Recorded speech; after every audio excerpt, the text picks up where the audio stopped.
Guys, this is Nitin here. Welcome in my video part 5 on C programming concept.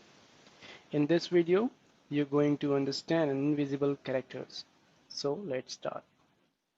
As you can see in the program, \n, \b, \t, and \a.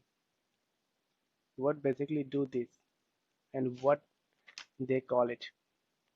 These are all called invisible character or escapes characters, or you can say C notation, where the \n in the string is C notation for the new line characters, and \t is for tab, and the \a is for alarm, and one more \b is for backspace.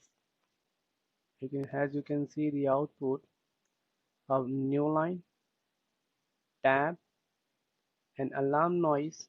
Alarm noise actually heard by the programmer. So I would like to give you this question.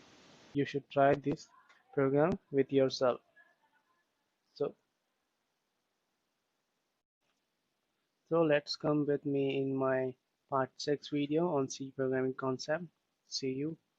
Don't forget to subscribe.